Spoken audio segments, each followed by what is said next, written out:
Welcome to the Betting Above the Rim podcast. Today's date, August 14th, episode 78. In today's podcast, we do a WNBA reset with games starting tomorrow night, the 15th, 3 games in the WNBA. We will preview the 3 games with the Phoenix Mercury heading to Chicago to take on Angel Reese in the Chicago Sky.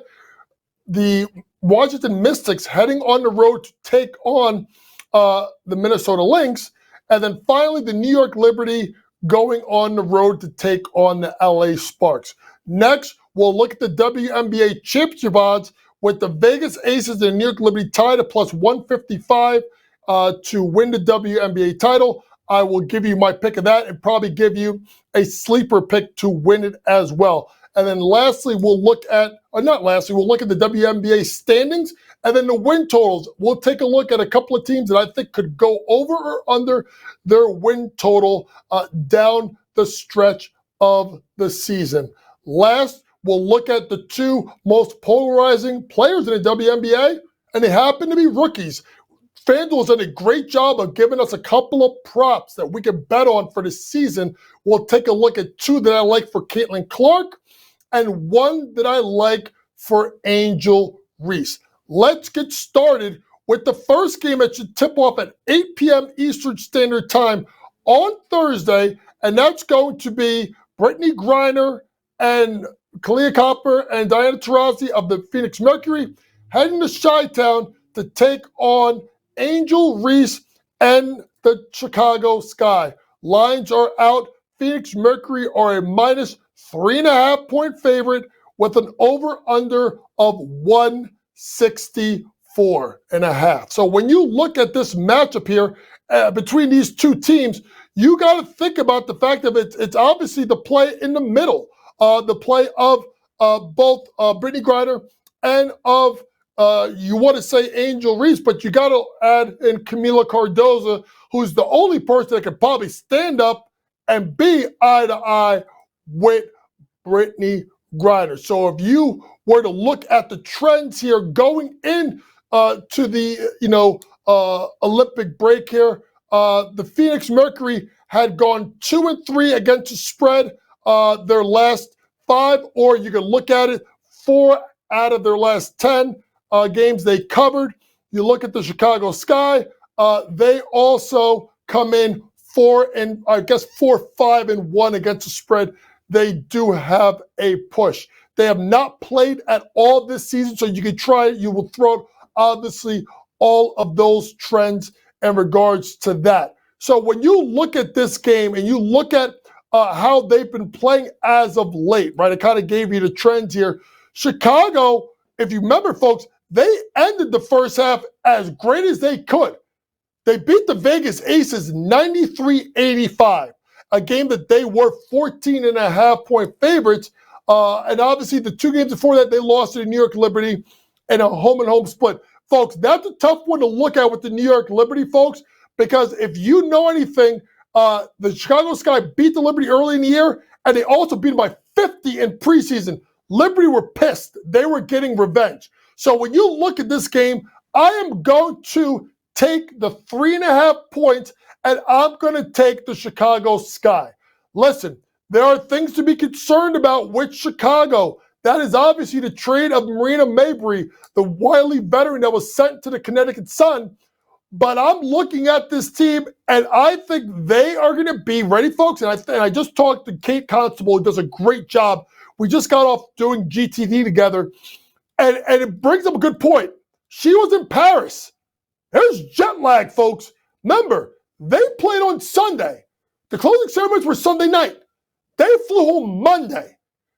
And they're going to fly halfway across the world.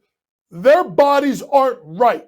And the number of players from the Phoenix Mercury that played in the WNBA, Brittany Griner, Kalia Copper, Diana Taurasi, and the fact that Angel Reese had been able to get herself a little bit of rest here, because remember, folks, these players like an Angel Reese, like Camila Cardoza, like a Caitlin Clark, folks, they start their 20 hours, which is basically their 6-week ramp up to the start of the college season, the 4th Tuesday in September.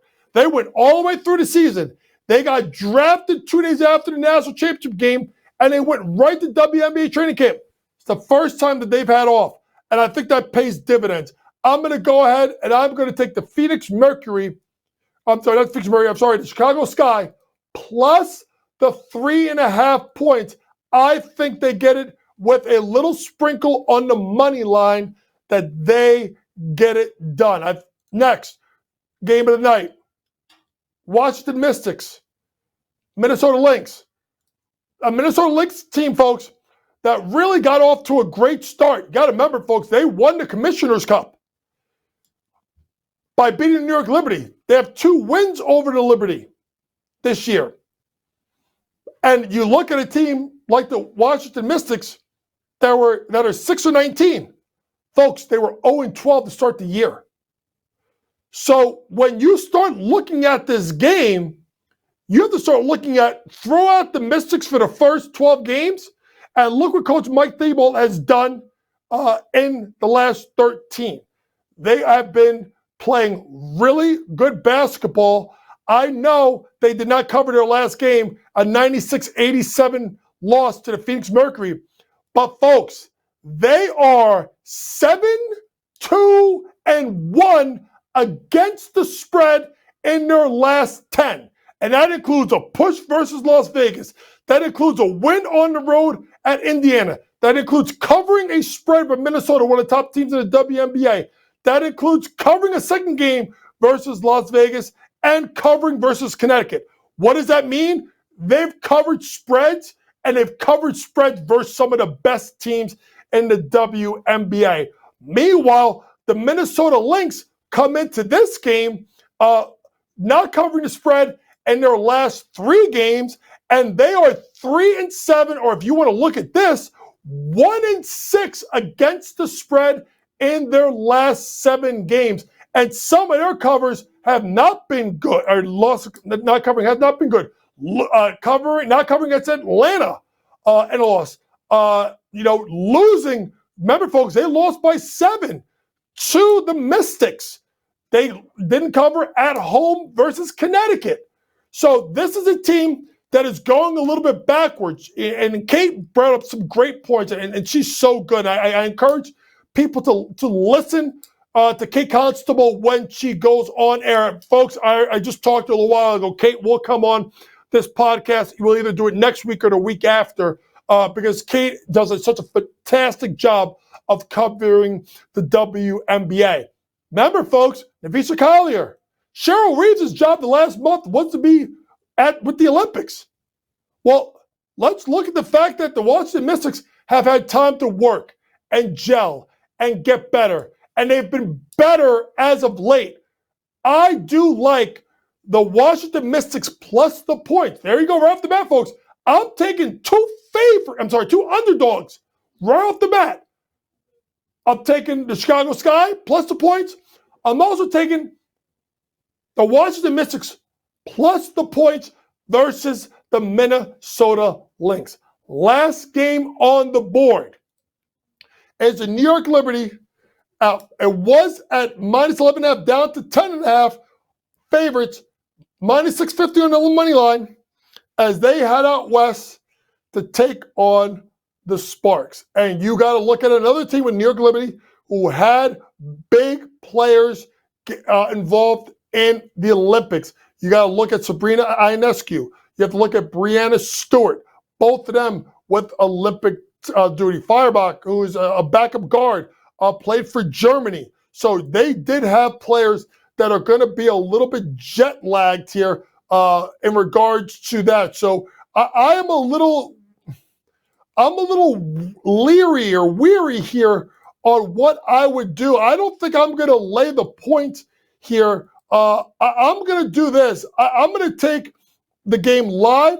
I'm going to look at the second half as what I think New York Liberty maybe starts to find their way. So maybe bet that game live. Wait to see what the score is. If it's tied or Liberty are down a little bit or it's really close, maybe the Liberty jump out there. If you want to look at a third quarter spread right now, you can just take the New York Liberty minus 2.5 in the third quarter. Maybe Sandy Bordello kind of settles the troops and they get off to a better start in the third quarter. So if there's anything I would like there, it probably would be that -2.5 in the third quarter. When you look at any kind of props, to me, you got to look at a pivotal player, and that's going to be Jonquel Jones. Kate Constable talked about it, and I agreed with her. Jonquel Jones plus 120 to get a double-double is something that you want to be putting on your player card. A Jonquel Jones that really, to me, folks, is the most pivotal piece to the New York Liberty. Jonquel Jones, who gives you 15.3 points per game, 9.1 rebounds per game. And if you just even look at her, she has not gotten a double-double in her last 3 games. Folks, she hit them the 4 games before that. And I guess one of the games you don't count because it was a WNBA All-Star game. She has played the LA Sparks twice already this year. She has a 14-13-5 game. Obviously, it gets you to 32 on the PRA, and the other game 22-7-8. So that is a 37. So if you want to look at either plus 120, or you could look at her PRA of over 27.5, that is your choice. I probably will take both if you want to. But if you want to take one, maybe the points, rebounds, assists over 27.5, they're going to have a hard time stopping her and keeping her off the boards. Double J should be huge, especially if you look at the fact that there could be some rustiness for Sabrina Ionescu and also for Breanna Stewart. And it's funny, if you even look at it, folks, if you go to FanDuel right now, you can't even get anything for Stewie or Ionescu until you get to 20-plus points, and it's minus money.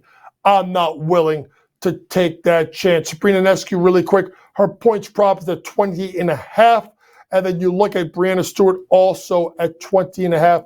That is a stay away from me. Maybe at halftime, if you can get some live lines, you can go ahead and jump in there if they get off to slow starts. Speaking of the Liberty are the co-favorites right now to win the WNBA championship at plus 155, followed third by the Minnesota Lynx at 8-1, Connecticut 9-1, Seattle 12-1, and then a big drop-off, 35-1 for Phoenix, 60-1 for Indiana, 150-1 for Chicago, 250-1 for Atlanta, and 500-1 for the Dallas Wings. So for me, when you look at this, I do like the Liberty at plus 155 to win the WNBA championship. I just don't think the Aces are in a good spot. They're not right. I think even though she did not play half the year in the playoffs, I think they missed the leadership of a Candace Parker. There was an interesting tidbit. If anybody watched the end of the Aces' last game when they lost in Chicago Sky, I think there was a part where a bunch of players wanted to take a picture with Usher, and Asia Wilson was all kinds of pissed off. I don't think this team is focused. I also think, folks, if you have not seen, there is a lawsuit by Dorica Hamby that's got some pretty interesting things that talk about what went on in regards to her leaving the Aces organization and Becky Hammon. I think that is a distraction. They do not look right. The Liberty have the best record in the WNBA. So if they can keep this up, they will have home court advantage. Number 2, they will stay away from possibly the Connecticut Sun in the semifinals. I'll get to them in a second here, Connecticut. But I think with the elevated play of Sabrina Ionescu, who is now the second favorite along with Caitlin Clark. She ain't going to win it, but she is the second favorite behind Asia Wilson to win most valuable player. That is simply because Sab has been that good. Stewie has been up and down, but she still brings the goods, and she will be better than that 3 for 17 that she gave game number 4 in the WNBA Finals versus the Las Vegas Aces. And then there's the key. Double J, 6'5", Jonquel Jones, the pride out of George Washington University. This lady gives the Aces fits. Go look at the record and what she has done. She dominates them. Kia Stokes can't play with them. They don't want to put Asia on them because that puts Asia into foul trouble and unlocks Stewie. And she has the ability, Double J, to step out and shoot the three when they want to roll Stewie into the low post. So because of the play of Double J, the elevation of Sabrina Ionescu's game, the play of Brianna Stewart, Benaja Laney Hamilton being the best 3-and-D player, one of the best 3-and-D players in the league, Sandy Bordello being one of the best coaches, versus Ace's team that I just don't think's got the grit and the fight in them right now. I like the New York Liberty at plus 155 to win the WNBA championship. Sleeper pick, and it's not a sleeper pick, value pick as you will, because it's longer odds, almost 10-1. Connecticut Sun at 9-1. They have the best defense in the WNBA. Defense travels. What is their problem? Point guard play, shooting. Marina Mabrey, check. She checks both of those boxes, and it's ironic that he traded for Marina Mabrey after they lost to the New York Liberty for a third time. Marina Mabrey shot the ball 39% from three last year. She's a three-point threat. She's a dog. She's an absolute dog. And I'm not saying it because I've known the kid since she was 9, 10 years old. She's that good. She's a difference maker. I think they have a better chance of winning the WNBA title than the Las Vegas Aces. So I'm going to go ahead and say the Connecticut Sun at 9-1 is my other pick to win the WNBA title. League standings, if we pull them up really quick, New York Liberty had the best record at 21-4. Their over-under is 31.5. Connecticut Sun, 18-6. Their over-under is 28.5. Then you have the Lynx at 17-8, 26.5. Seattle Storm, so on and so forth, down the line. So I want you to keep this up. I want to go first off. Ready? You think I'm crazy? Atlanta Dream, 7-17, over 13.5 wins. I think they can get me 7 wins. Simply put, remember, folks, they were playing decent basketball, including a win over the Las Vegas Aces early in the year before Ryan Howard got hurt. She's back. I think that's going to be a huge difference. I do absolutely love the Atlanta Dream at that spot to go over 13.5 wins. When you look at other things I like, I think the Olympic break is going to do wonders for Caitlin Clark and Aaliyah Boston. Especially for Caitlin Clark, she's gotten rest. I think she's going to be outstanding. Indiana Fever over 17.5 wins. They have 11 right now. They're going to need, I do believe that's going to be 7 more. I think they get there because I also think they're looking at the fact of I don't think they want to see New York in the playoffs. I think if they get a team like Las Vegas, they could be vulnerable a little bit, even a team like Connecticut. So I will go ahead and I will say I will take the Indiana Fever to go over their win total of 11.5. If there's one other team I'm going to take over, it's going to be Dallas. You're like, wait, what? This team is 6-19. 10.5 is their win total. Ding, ding, ding, ding, ding. Maddie Seagrass, back to practicing. Satu Sabali, reigning most improved player of the year, will be back in the lineup for the second half of the year. I think this team is Latricia Trammell. Folks, don't look at that record. Latricia Trammell, that lady can coach her damn ass off. They've had a rough stretch losing, not having Satu Sabali pretty much in the first half of the year. And then Maddie Seagrass was playing great ball, getting hurt. They get those two back in another injury. They're all back to practice. I like the Dallas Wings over 10.5 wins. So look at me, folks. I took all 3 teams that are in the bottom half of the league. We're going to go with the Atlanta Dream over 13.5 wins. They will need 7 more to get there.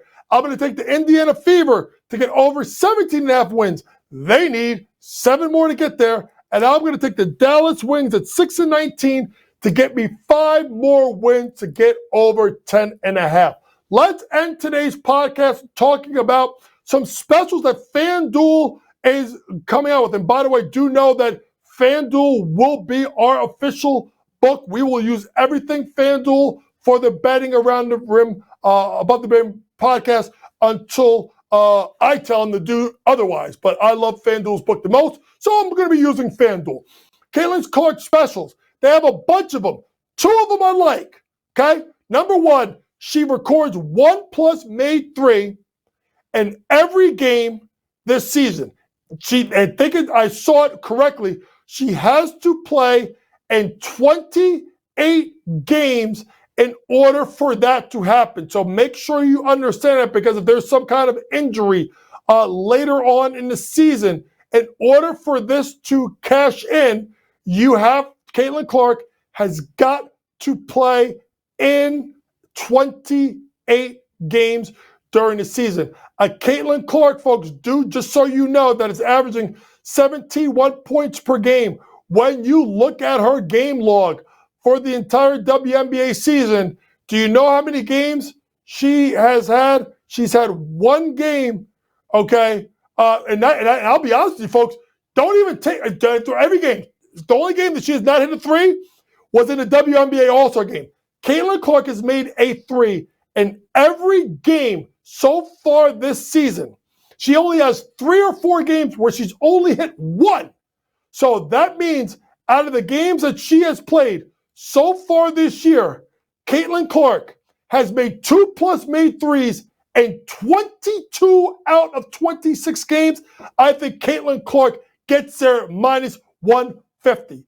Next with Caitlin Clark, I'm going to take Caitlin Clark to lead the WNBA in 3-pointers made. If I'm not mistaken, Kayla McBride from the Minnesota Lynx is the leader in the clubhouse for most threes made in the WNBA so far this season. And I think the reason why you want to look at Caitlin Clark is simply put, okay, Kayla McBride has 76 threes. Anescu's got 74. Enrique's got 71. Caitlin Clark's at 71. Listen to me closely. Minnesota Lynx are not playing as well as they played before. They're also going to get Diamond Miller back, who likes the ball in her hands, especially in situations of iso ball and up the floor. They may play quicker tempo. That could take some of the shots off. Sab will be there, but I think you're going to get better play out of Stewie the second half of the year. She got off to a rough shooting start, especially from 3. And Enrique Wumbawale has 71 made 3s. She's going to get Seagrass and Satu back. It's going to limit the number of shots that she's going to get. Also tied Kelsey Plum, too many other people. Caitlin Clark, plus 380. She's going to make up the charge. Now, remember, folks, she has played in 26 games, so she's got 1 extra game over Kayla McBride. It doesn't matter. Caitlin Clark, plus 380 to lead the WNBA and made 3-pointers. Next, we're going to go to Angel Reese. And my thoughts on Angel Reese leading the WNBA and rebounding.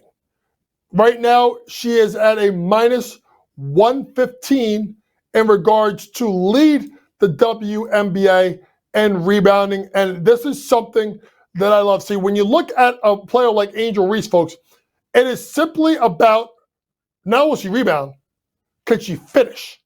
So I'm taking the finishing out of it. That's why I'm not touching the double-double market with her to get a double-double every game the rest of the year, which is, I think, is a pretty crazy odd. I don't think she gets there. 55-1. You want to put a couple of bucks on it? Be my guest. I ain't doing it. She's averaging 0.1 rebound less per game than Asia Wilson. Asia Wilson's at 12, 11.9 for Angel Reese. Now, if you see a team like the Aces go on a run and they play really well, a lot of times you will see Asia Wilson not playing big minutes in the fourth quarter.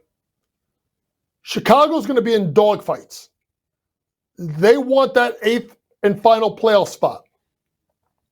And if you look at Angel Reese's rebounds Folks, the last time Angel Reese was single digit in rebounds,